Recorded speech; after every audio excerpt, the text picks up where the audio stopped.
Welcome to Suman TV. నేను మీ Suman TV. 2026లో government jobs ఎవరైతే prepare అవుతున్నారో, కాంపిటేటివ్ ఎవరైతే ప్రిపేర్ అవుతూ ఉన్నారో ఆ ఎగ్జామ్స్కి సంబంధించినటువంటి వాటిలో కనుక మనం చూసుకుంటే ఏ విధంగా ఉంటుంది. ఎందుకంటే టెక్నాలజీ మారే కొద్దీ ప్రతిసారి ఏదో ఒక చేంజ్ ఎవ్రీ ఇయర్ ప్రతి గవర్నమెంట్ ఎగ్జామ్లోనూ మారుతూ వస్తుంది కదా. సో 2026లో ఎగ్జామ్ ప్యాటర్న్ ఏ విధంగా ఉండేటువంటి అవకాశం ఉంటుంది. ప్రతి ఒక్క స్టూడెంట్ ఈ వీడియోని మొత్తం పూర్తిగా చూడండి. ఎందుకంటే చేంజెస్ అయితే డెఫినెట్గా జరుగుతాయి. బట్ ఆ చేంజెస్ ఏంటి అనేది మీరు డైలమాలో ముందే పడకుండా ఉండడం కోసం చెప్పేసి ఈ అవేర్నెస్ వీడియో చేయడం జరుగుతుంది. ఈరోజు మనతో పాటు శ్రీధర్ సిసి నుంచి సుధీర్ సార్ ఉన్నారు. అది వారి మాట్లాడండి తెలుసుకున్నాం. నమస్కారం సార్. నమస్కారం సార్, ప్రతి స్టూడెంట్కి ఒక డైలమా ఉంటుంది. కాంపిటీషన్ పెరిగే కొద్ది ఎవ్రీ సెకండ్ కాంపిటీషన్ పెరుగుతూనే ఉంది. వాళ్ళకి అది బర్డెన్, స్ట్రెస్ కూడాను, ఒక చిన్న యాంగ్జైటీ. అయితే 2026 రాగానే ఎగ్జామ్ ప్యాటర్న్ ఏ విధంగా ఉంటుందనే దాని మీద కొంతమంది పిల్లలకి అసలు మినిమం అవేర్నెస్ కూడా ఉండదు. ఏ విధంగా ఉంటుందో తెలుసుకుందాం అనుకునేటువంటి వాళ్ళు ఉంటారు.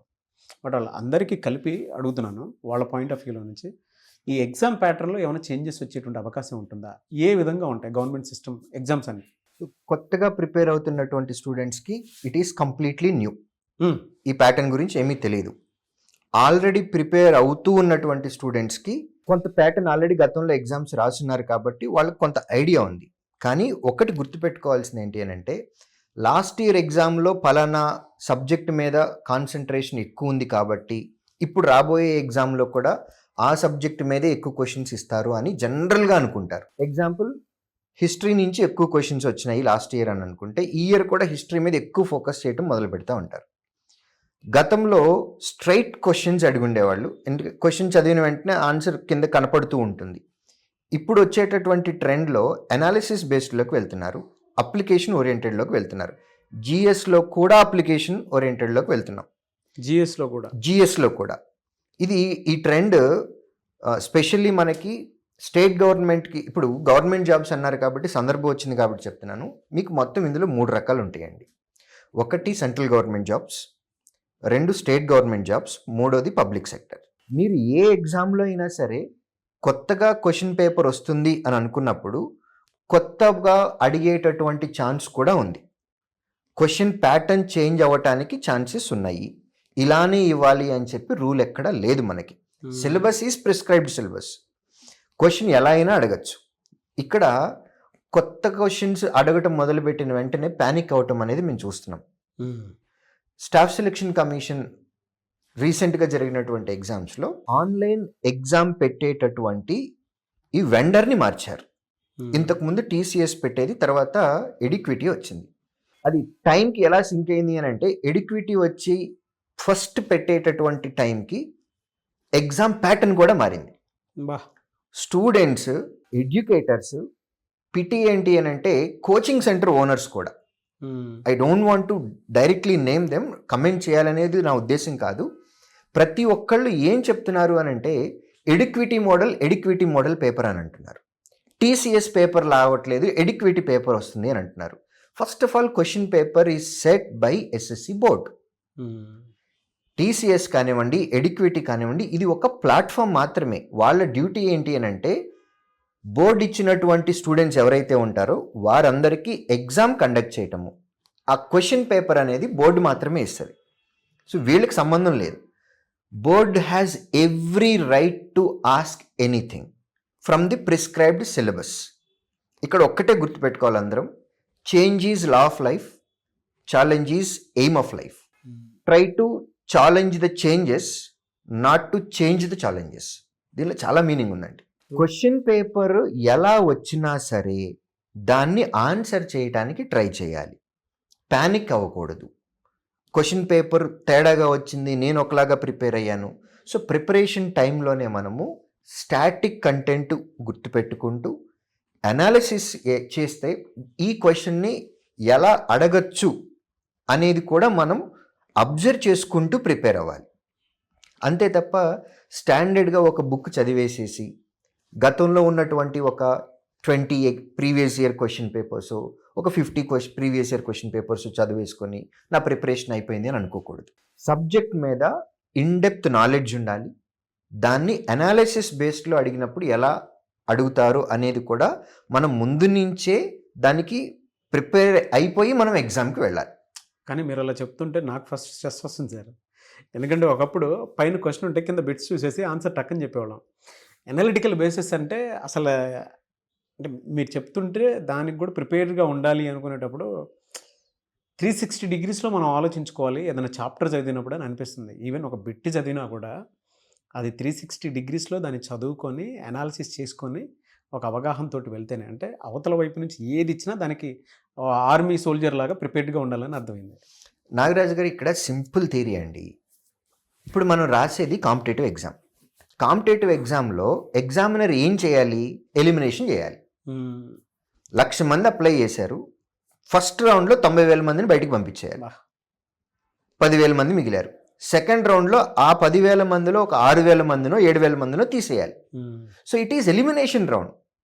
ఎలిమినేషన్ ఎలా చేయటానికి వీలైతే ప్రతి పాసిబిలిటీని ఎగ్జామినర్ వాడుకుంటాడు. సో ఈ ఎలిమినేషన్ రౌండ్లో మనం ఎలిమినేట్ అవ్వకుండా ఉండటానికి మనం చూసుకోవాలి. మీకు క్వశ్చన్ టైప్స్ చెప్తాను ఎట్లా వస్తాయి అనేది. జనరల్గా స్టూడెంట్స్కి ప్రాబ్లం ఉండేది జిఎస్ దగ్గర, కరెంట్ అఫైర్స్ దగ్గర. ఈ రెండిట్లోనూ మేజర్ ప్రాబ్లం. ఎందుకు అంటే ఇప్పుడు కాంపిటేటివ్ ఎగ్జామ్లో వచ్చే సబ్జెక్ట్స్ మాట్లాడితే reasoning, arithmetic, English, current affairs and GS మొత్తాన్ని కలిపేస్తున్నా. ఒకే కోవ కిందకి వస్తాయి కాబట్టి. ఇప్పుడు రీజనింగ్ పేపర్ రాసాము అని అనుకోండి. నేనే ఎగ్జామ్ రాశాను. రీజనింగ్లో 50 క్వశ్చన్లు వచ్చినాయి. 50 క్వశ్చన్లు అయిపోయిన తర్వాత ఈ 50లో నాకు ఎన్ని మార్కులు వస్తాయో నాకు తెలుసు. స్టూడెంట్ కూడా ప్రిపేర్ అవుతున్నటువంటి స్టూడెంట్ కనుక ఈ వీడియో చూస్తుంటే 50 క్వశ్చన్లు రీజనింగ్ రాస్తే అందులో ఎన్ని కరెక్ట్ అవుతాయి అనేది కన్ఫర్మ్గా స్టూడెంట్కి తెలుసు. అర్థమెటిక్, మ్యాథమెటిక్స్లో కూడా కన్ఫర్మ్గా ఎన్ని క్వశ్చన్లు కరెక్ట్ పెట్టారు అనేది తెలుసు. ఈ రెండు ఎగ్జామ్ అయిపోయిన తర్వాత మనం రాసి రావచ్చు. రీజనింగ్లో నాకు ఇన్ని వస్తాయి, క్వాంట్లో నాకు ఇన్ని వస్తాయి అని. But when it comes to English and GS, మీకు ఈ రెండింటికి సంబంధించి నేను స్టూడెంట్స్కి చెప్పేది ఏంటి అని అంటే దేవుడి పైన భారం వేసి వస్తాం. ఇది కూడా ఇంకోటి కూడా కనెక్ట్ అవుతుందండి. ఇంగ్లీష్కి, జిఎస్కి సంబంధించి, కరెంట్ అఫైర్స్కి సంబంధించి క్వశ్చన్ ఒక్కసారే చదవండి, ఒక్కసారే ఆన్సర్ పెట్టండి అని అంట. క్వశ్చన్ ఆన్సర్ పెట్టారు, ఒక 10 నిమిషాల తర్వాత మళ్ళీ వచ్చి అదే క్వశ్చన్ చదివారు.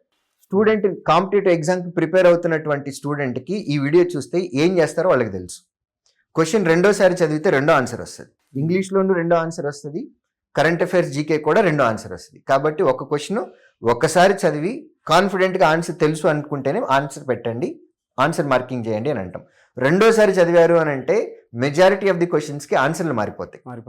సో ఈ పాయింట్ ఎందుకు చెప్పానంటే ఈ రెండు సెక్షన్లలో ఎగ్జామ్ అయిపోయాక ఎన్ని మనకి కరెక్ట్ అవుతాయి అనేది మనం చెప్పలేం. బట్ వెరాజ్ రీజనింగ్, అర్థమెటిక్లో అయితే ఎన్ని కన్ఫామ్గా వస్తాయో మనకి తెలుసు. ప్రాబ్లం ఎక్కడ అంటే ఈ రెండు సబ్జెక్టులోనే. ఎస్ఎస్సి ఎగ్జామ్ అవనివ్వండి, బ్యాంక్ ఎగ్జామ్ అవనివ్వండి, రైల్వే కానివ్వండి. రైల్వేలో ఇంగ్లీష్ లేదు, అందులో కొంత లక్కీ స్టూడెంట్స్. ఈ ప్రాబ్లం ఉన్న సబ్జెక్ట్స్ ఏవైతే ఉన్నాయో వీటిని స్ట్రాంగ్ చేసుకున్నాము అని అంటే సెలక్షన్ గ్యారంటీ. ఎలిమినేషన్లో మనం ఆడాల్సిన గేమ్ అనేది మన స్ట్రాంగ్ ఏరియాతో ఆడాలి, at the same time competitor weak ఏరియాతోటి గేమ్ ఆడాలి. కాంపిటీటర్ ఎక్కడ వీక్గా ఉన్నాడు మనకు తెలుసు, ఇప్పుడే మాట్లాడుకున్నాం. ఇంగ్లీష్లోను, జిఎస్లోను కరెక్ట్గా అక్కడ కొట్టాము అని అంటే 90,000 మందిని వెనక్కి తోసేసి ముందుకు వచ్చేయచ్చు మనం. క్వశ్చన్ అడిగే విధానం కూడా డెఫినెట్గా మారుతుంది. మీకు రీజనింగ్ అండ్ క్వాంటిటేటివ్ యాప్టిట్యూడ్లోకి వచ్చేసేటప్పటికి ఇంతకుముందు క్వశ్చన్ ఎలా ఉండేది అని అంటే ఒక స్టెప్ వేసిన తర్వాత దీని నుంచి ఎక్స్ వాల్యూ తీసుకొస్తే ఎక్స్ వాల్యూ ఆన్సర్ ఉండేది. ఇప్పుడు వచ్చే క్వశ్చన్స్ అట్లా ఉండట్లేదండి. క్వశ్చన్ 2 పార్ట్లు. ఫస్ట్ పార్ట్లో సాల్వ్ చేసి ఒక ఎక్స్ వాల్యూ తీసుకురావాలి, ఇది తీసుకొని వచ్చి ఇంకొక దగ్గర సబ్స్టిట్యూట్ చేసి దాన్ని సాల్వ్ చేస్తే అప్పుడు ఫైనల్ ఆన్సర్ వస్తుంది. ఇంక్రీజ్ అవుతుంది లెవెల్ అనేది. జిఎస్కి వచ్చేసేటప్పటికి పాత రోజుల్లో స్ట్రైట్ క్వశ్చన్స్ ఉండేవి, తర్వాత సింగిల్ లైన్ క్వశ్చన్స్ ఉండేవి. ఇప్పుడు ఎలా వస్తున్నాయి అని అంటే మ్యాచింగ్ వస్తున్నాయి. మనం 10th క్లాస్లో చేసాం, లిస్ట్ ఏ, లిస్ట్ బి, ఏలో ఉన్న వాటిని బిలో ఉన్న వాటిని మ్యాచ్ చేయటం అనేది. తర్వాత స్టేట్మెంట్ ఇచ్చి కింది వాటిల్లో ఏది కరెక్ట్ లేదా కింది వాటిల్లో ఏది తప్పు, కరెక్ట్, ఇన్కరెక్ట్ ఇవి అడుగుతున్నారు. తర్వాత పెయిర్ అడుగుతున్నారు. ఈ పెయిర్ అనేది సివిల్ సర్వీసెస్ ఎగ్జామ్లో ఉండేటటువంటి మోడల్ ఇది, స్పెషల్లీ జిఎస్కి సంబంధించి. కింది వాటిల్లో ఏ పెయిర్ 2 లైన్స్ ఐడెంటిఫై చేయండి సేమ్ కైండ్ ఉన్నవి, లేదా 3 పాయింట్స్ సిమిలర్గా ఉండేటటువంటివి పెయిరింగ్ అని అంటాం. ఈ పెయిర్ దానిలో వచ్చే మోడల్. సో ఇట్లాంటి క్వశ్చన్స్ అనలిటికల్ కూడా ఉంటున్నాయి, అప్లికేషన్ ఓరియంటెడ్ కూడా ఉంటున్నాయి. ఇలాంటి క్వశ్చన్స్కి ఆన్సర్ చేయాలి అని అన్నప్పుడు మనకి థరో నాలెడ్జ్ అనేది ఉండాలి. మీకు కరెంట్ అఫైర్స్కి సంబంధించి కూడా మన వాళ్ళు ప్రిపేర్ అయ్యేటప్పుడు ఒకటి ప్రిపేర్ అవుతాము, బట్ ఆ ప్రిపరేషన్లో మనం ఏదైతే ప్రిపేర్ అయ్యామో అది గుర్తుపెట్టుకోవటం ఒకటి, క్వశ్చన్ చదివినప్పుడు అది మళ్ళీ గుర్తు రావటం ఇంకొకటి. కంటెంట్ ఉంది బట్ ఆ టైంలో గుర్తు రావాలి. ఇప్పుడు మనకి జనరల్గా అందరికీ ఉండేటటువంటి కామన్ టెండెన్సీ ఏంటి అని అంటే, మనకి ఫ్రెండ్లో లేకపోతే ఫ్రెండ్ వాళ్ళ బ్రదరో లేకపోతే మన రిలేటివ్స్లో ఒక ఆయన పేరు మొహం గుర్తొస్తుంది కానీ పేరు గుర్తురాదు. అవును, ఆయన పేరు ఏదో ఉంది అని అనుకుంటాము. ఒక 5 నిమిషాల తర్వాత 10 నిమిషాల తర్వాత ఆటోమేటిక్గా పేరు గుర్తొచ్చేస్తుంది. సో నేననే పాయింట్ ఇది, గుర్తు పెట్టుకోవటం ఒకటి, బట్ ఆ టైంలో క్వశ్చన్ చదివినప్పుడు గుర్తు రావటం ఒకటి. దీనికి సంబంధించి టెక్నిక్స్ ఏమైనా ఉన్నాయి, షార్ట్ కట్ టెక్నికల్గా మనం గుర్తు పెట్టుకోవటం అనేది అలవాటు చేసుకోవాలి. కరెంట్ అఫైర్స్కి సంబంధించి మీకు రీసెంట్గా వచ్చినటువంటి ఎగ్జామ్లో ఒక క్వశ్చన్ చెప్తాను.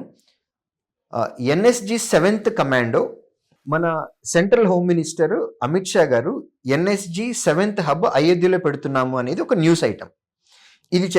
ఇది న్యూస్లో వచ్చిన వెంటనే ఆ న్యూస్ ఆర్టికల్ని బర్నింగ్ టాపిక్గా ఉంది కాబట్టి దాన్ని చదువుకుని వెళ్ళారు. దాని మీద క్వశ్చన్ వస్తుంది. ఇప్పుడు అయోధ్యలో స్టార్ట్ చేసినటువంటి ఎన్ఎస్జి ఎన్నో హబ్ అని ఇట్లాంటి క్వశ్చన్స్ ఎక్స్పెక్ట్ చేశారు. కానీ అడిగిన క్వశ్చన్ ఏంటి అని అంటే చాలా బేసిక్ అండ్ స్టాటిక్ జీకే మీద అడిగారు. టాపిక్ ఇదే, ఎన్ఎస్జి ఏ ఇయర్లో స్టార్ట్ చేశారు, ఇది స్టాటిక్. కరెంట్ అఫైర్స్ ఏంటి, ఇప్పుడు జరుగుతున్నది. 7th హబ్ అయోధ్యలో పెట్టడం అనేది కరెంట్ అఫైర్, బట్ స్టాటిక్ ఏంటి అని అంటే ఇది ఎప్పుడు స్టార్ట్ చేశారు, అప్పుడు హెడ్ ఎవరు స్టార్ట్ చేశారు, ఇది స్టాటిక్. సో మనము కరెంట్ అఫైర్స్ కూడా ప్రిపేర్ అయ్యేటప్పుడు burning topic and at the same time దానికి రిలేటెడ్గా ఉన్నటువంటి స్టాటిక్ కంటెంట్, ఇవి రెండు ప్యారలల్గా చదువుకొని గుర్తుపెట్టుకొని ఎగ్జామ్లో మనకి క్వశ్చన్ అడిగితే ఈజీగా ఎలా గుర్తుపెట్టుకోవాలి అనే టెక్నిక్స్తో సహా మనం ప్రిపరేషన్లోనే ఉండాలి. ఇలా చదువుకుంటూ కనుక మనం వెళ్తే మనకి ఎగ్జామ్లో మంచి రిజల్ట్ అనేది వస్తుంది. చాలా డీటెయిల్గా చెప్పారు సార్. ఓకే, టెక్నికల్ చేంజెస్ వచ్చే అవకాశం ఏమైనా ఉంటుందా? అంటే ఇప్పుడు ఆల్రెడీ అంతా ఆన్లైన్ అయిపోయింది, ఆన్లైన్లోనే అంటే యాక్యురసీ పాయింట్లో నుంచి టైమింగ్ పాయింట్లో నుంచి ఏదైనా ఒక 2 hours ఎగ్జామ్ అనుకోండి, ఎగ్జాంపుల్ చెప్తున్నాను, టెక్నికల్ పారామీటర్స్ ఏమైనా చేంజ్ అయ్యేటువంటి అవకాశం ఉంటుందా? డెఫినెట్గా అండి. ఇప్పుడు కొన్ని ఎగ్జామ్స్ ఇంతకుముందు, ఫస్ట్ ఆఫ్ ఆల్ ఇప్పుడున్నటువంటి ఎగ్జామ్స్ గతంలో అన్ని ఆఫ్లైన్ ఎగ్జామ్ అండి, పేపర్ బేస్డ్, ఓఎంఆర్ బేస్డ్. తర్వాత ఒక్కొక్కటి ఆన్లైన్లోకి వస్తున్నాయి. ఫ్యూచర్లో ఆంధ్రప్రదేశ్లో కానీ లేదా తెలంగాణ స్టేట్స్లో కానీ స్టేట్ గవర్నమెంట్ పెట్టేటటువంటి ఎగ్జామ్స్ ఆన్లైన్ కూడా అవ్వచ్చు.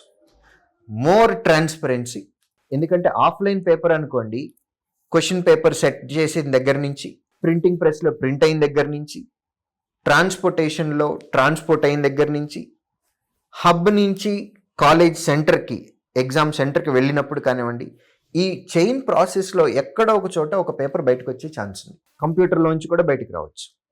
ఆఫ్లైన్ పెడితే పేపర్ లీక్కి ఇన్ని చోట్ల ప్రాబబిలిటీ ఉంది పేపర్ లీక్ అవటానికి. ఆన్లైన్ ఎగ్జామ్ అనుకోండి, 10 o'clockకి మీ ఎగ్జామ్ అయితే కరెక్ట్గా సర్వర్ అనేది క్లయింట్కి అంటే సిస్టమ్కి ఎగ్జాక్ట్ 10 o'clockకి క్వశ్చన్ పంపిస్తుంది. 11 o'clockకి క్వశ్చన్ 10 to 11 ఎగ్జామ్, 11 o'clockకి మీరు సబ్మిట్ అయిపోతుంది ఎగ్జామ్. ఆ పేపర్ ఎక్కడుంది, ఎవరి దగ్గర ఉంది అనేది హ్యూమన్ ఇంటరాక్షన్ ఎక్కడా లేదు దీనిలో, మొత్తం అంతా సర్వర్లో ఉండిపోతుంది. ఇన్ఫ్యాక్ట్ క్వశ్చన్ పేపర్ మనం సర్వర్ ఆన్లైన్ ఎగ్జామ్ అయితే రిజల్ట్ని కూడా చాలా ఈజీగా తీసేసుకోవచ్చు. మనం మెషిన్లో పెట్టక్కర్లేదు, హ్యూమన్ ఇన్వాల్వ్మెంట్ ఏమీ లేదు, డైరెక్ట్గా రిజల్ట్ అనేది విత్ ఇన్ సెకండ్స్లోనే వచ్చేస్తుంది. సో ఇప్పుడు జరుగుతున్నటువంటి ఆఫ్లైన్ ఎగ్జామ్స్ ఆన్లైన్ అయ్యే ఛాన్సెస్ కూడా ఉన్నాయి. ఆన్లైన్ ఎగ్జామ్లో ఆల్రెడీ పెడుతున్నటువంటి వాళ్ళు క్వశ్చన్ అడిగే విధానాన్ని మార్చొచ్చు, at the same time number of క్వశ్చన్స్ని లేదా టైంని కూడా మార్చొచ్చు, లేదా సెక్షనల్ టైంని పెట్టే ఛాన్సెస్ కూడా ఉన్నాయి. ఒక్కొక్క సెక్షన్కి ఇప్పుడు మనకి కాంపోజిట్ టైం 2 hours ఉంటుంది, సెక్షనల్ టైం కూడా పెట్టడానికి ఛాన్సెస్ ఉన్నాయి. మనము వరస్ట్కి ప్రిపేర్ అయ్యి మనం ప్రిపరేషన్లో ఉన్నట్లయితే ఎలాంటి చేంజెస్ వచ్చినా కానీ మనకి అసలు ప్రాబ్లం అనేది ఉండదు. ఒకవేళ ఏదైనా చేంజ్ వచ్చింది అని అనుకున్నా కానీ ఆ చేంజ్కి తగ్గట్టుగా మనం ఎలా మారాలి అనే ఈ అడాప్టబిలిటీ అనేది కూడా మనకు ఉండాలి. ప్రతి చేంజ్ని మనం వెల్కమ్ చేయాలి, దానికి తగ్గ స్ట్రాటజీ ఏంటో మనం రెడీ అవ్వాలి. చేసుకొని మనం ఎగ్జామ్కి వెళ్ళాము అని అనుకోండి, వండర్ఫుల్గా ఉంటుంది. ఆన్లైన్ ఎగ్జామ్లో ప్రతి చిన్నది ప్రతి చిన్నది కూడా మనకి ఇంపాక్ట్ చూపిస్తుందండి. మీకు 2 years బ్యాక్ క్లరికల్ ఎగ్జామ్స్ అనేవి లోకల్ లాంగ్వేజ్లో ఇచ్చుండేవి కాదు, ఓన్లీ ఇంగ్లీష్ మీడియంలోనూ లేదా హిందీ మీడియంలోనూ ఉండేవి. 2-3 years బ్యాక్ నుంచి క్లరికల్ ఎగ్జామ్స్ అన్నీ కూడా, అన్ని ఎగ్జామ్స్, అది రైల్వే అవ్వచ్చు, ఎస్ఎస్సి అవ్వచ్చు, బ్యాంకింగ్ అవ్వచ్చు, అన్ని క్లరికల్ ఎగ్జామ్స్ ఇంగ్లీష్తో పాటు తెలుగులో కూడా క్వశ్చన్ వస్తుంది. ఇది ఎలా మ్యాటర్ అవుతుంది అని అంటే, మీకు స్క్రీన్ మీద ఓన్లీ ఇంగ్లీష్ కంటెంటే అని అనుకోండి, ఒక్క స్క్రీన్లో మీకు క్వశ్చన్ మొత్తం చదివేయచ్చు. మీరు అదే తెలుగు ఇంగ్లీష్ రెండు ఉన్నాయని అనుకోండి, లెంత్ ఎక్కువ అవుతుంది కాబట్టి మీరు చేత్తోటి మౌస్ తీసుకెళ్ళి స్క్రోల్ అప్ స్క్రోల్ డౌన్ చేయాలి. ఈ స్క్రోల్ అప్ స్క్రోల్ డౌన్ చేయటం అనేది కూడా సెకండ్స్ ఆఫ్ టైం పడుతుంది. సో మీకు ఇచ్చిన ఎగ్జామ్ టైంని ఇది కిల్ చేస్తుంది. సో దీన్ని కూడా మనం దృష్టిలో పెట్టుకొని ప్రిపేర్ అయ్యేటప్పుడు దానికి తగ్గట్టుగా ప్రిపేర్ అవ్వాలి. ప్రతి చేంజ్ని మనం యాక్సెప్ట్ చేయాలండి. దానికి తగ్గ స్ట్రాటజీ తోటి మనం ఎగ్జామ్కి వెళ్ళాలి. చేంజెస్ అనేవి వస్తున్నాయి, చేంజెస్ అనేవి వస్తాయి అని మనం ప్రిపేర్ అవ్వాలి. దానికి తగ్గ స్ట్రాటజీ తోటి మనం వెళ్ళాలి. ఇప్పుడు మీకు వన్స్ కంటెంట్ ఉంది అని అంటే, మన దగ్గర సబ్జెక్ట్ నాలెడ్జ్ ఉంది అని అంటే, మిగిలిన వాటి మీద మనం ఎప్పుడు బాదర్ అవ్వమండి. ఒక్క పోస్ట్ ఉన్న నోటిఫికేషనే వచ్చింది, స్టిల్ కాన్ఫిడెంట్గా అప్లై చేస్తాం. ఆ పోస్ట్ నాదే అని అనుకుంటా. 100 పోస్టులు ఉన్నాయి, ఒక పోస్ట్ ఉంది, 1000 పోస్టులు ఉన్నాయి, ఎన్ని పోస్టులు ఉన్నా మనకు కావాల్సింది అల్టిమేట్గా ఒకటే, మన ప్రిపరేషన్, మన సబ్జెక్ట్ నాలెడ్జ్ మీద మనకు నమ్మకం ఉంది అని అనుకుంటే నోటిఫికేషన్లో ఎన్ని వేకెన్సీలు ఉన్నాయి అనేది మనకు సంబంధం లేదు. కాన్ఫిడెంట్గా వెళ్ళి ఎగ్జామ్ రాయొచ్చు, ఒక్క పోస్ట్ అయినా సరే ఆ పోస్ట్ కొట్టుకొని రావచ్చు. వెరీ డీటెయిలింగ్ నాలెడ్జ్ అండి. చాలామంది అంటే ఈ చేంజెస్కి తగ్గట్టే మీ ఇన్స్టిట్యూట్లో జాయిన్ అవుదాం అనుకున్నటువంటి స్టూడెంట్స్ ఉన్నారు. అండ్ వీడియో చూసిన తర్వాత పేరెంట్స్ కూడా ఒక అవగాహనకు వచ్చి డైరెక్ట్గా అదేదో మీలాంటి వాళ్ళని అప్రోచ్ అయ్యి జాయిన్ అవుదాం అనుకున్నటువంటి వాళ్ళు ఉన్నారు. మిమ్మల్ని అప్రోచ్ అయ్యి జాయిన్ అవుదాం అనుకున్నటువంటి వాళ్ళు ఎలా, అంటే మీ దగ్గర అడ్మిషన్స్ ఏ విధంగా తీసుకోవాలంటారు? నాగరాజు గారు, శ్రీధర్ సిసిలో ఒక్కొక్క ఎగ్జామ్కి సైంటిఫిక్గా మేము ఒక్కొక్క స్ట్రాటజీ ఫాలో అవుతాం. ప్రిలిమ్స్కైనా, మెయిన్స్కైనా, ఇంటర్వ్యూస్కైనా ఒక్కొక్క ఎగ్జామ్కి ఒక్కొక్క స్ట్రాటజీ ఉంటుంది. అదే మా సక్సెస్కి సీక్రెట్. మమ్మల్ని ఎవరైనా అప్రోచ్ అవ్వాలి అని అనుకుంటే ఏపీ తెలంగాణలో ఉన్నటువంటి మా ఆఫ్లైన్ సెంటర్కి వెళ్ళి ఫిజికల్గా ఇంటరాక్ట్ అయ్యి వాళ్ళతో మాట్లాడచ్చు. టైం లేదు అని అనుకున్నట్లయితే కనుక స్క్రీన్ మీద కనపడుతున్నటువంటి ఈ నెంబర్కి కాల్ చేసి శ్రీధర్ సిసి టీమ్ని అప్రోచ్ అవ్వచ్చు. ఆన్లైన్ సర్వీస్, ఆఫ్లైన్ సర్వీస్ రెండు ఉన్నాయి? రెండు ఉన్నాయండి, ఆన్లైన్ సర్వీస్ అండ్ ఆఫ్లైన్ రెండు ఉన్నాయి. Thank you sir, thank you so much. Thank you. చూసారు కదండి వీడియో. ఈ వీడియోపై మీ అభిప్రాయం కమెంట్ బాక్స్లో పోస్ట్ చేయండి. గవర్నమెంట్ జాబ్ కనుక మీ డ్రీమ్ అయితే Sridhar CC is the best option అని చెప్పడంలో ఏమాత్రం సందేహం లేదు. నేను చెప్పడం కాదు, అది రిజల్టే మాట్లాడుతుంది అది. సో ఎవరైనా సరే అంటే ఇప్పుడున్న ట్రెండ్కి తగ్గట్టుగా ప్రిపరేషన్తో పాటు అనలిటికల్ థింకింగ్స్ కూడా పెరిగి మీలో ఉండేటువంటి ఆ సబ్జెక్ట్ నాలెడ్జ్ని ఇంకొంచెం గ్రో చేసుకొని గవర్నమెంట్ జాబ్ ఖచ్చితంగా 6 months నుంచి 12 monthsలో క్రాక్ చేయాలి అనుకునేటువంటి వాళ్ళకి బెస్ట్ ఆపర్చునిటీ, బెస్ట్ ఎడ్యుకేషన్ కనిపిస్తుంది. సో స్క్రీన్ మీద కనిపిస్తున్న నెంబర్కి మీరు కాల్ ఆర్ మెసేజ్ వాట్సాప్ చేసి ఎన్రోల్ చేసుకోవచ్చు, లేదా మీ పేరెంట్స్ని తీసుకొని వెళ్ళి ఒకసారి అక్కడికి వెళ్ళి కౌన్సిలింగ్ తీసుకొని జాయిన్ అవ్వచ్చు. అండ్ ఈ వీడియో లైక్ చేయండి, షేర్ మాత్రం తప్పకుండా చేయండి. ఇలాంటి మరిన్ని వీడియోస్ కోసం మా ఛానల్ ఫాలో అవ్వండి. Thank you.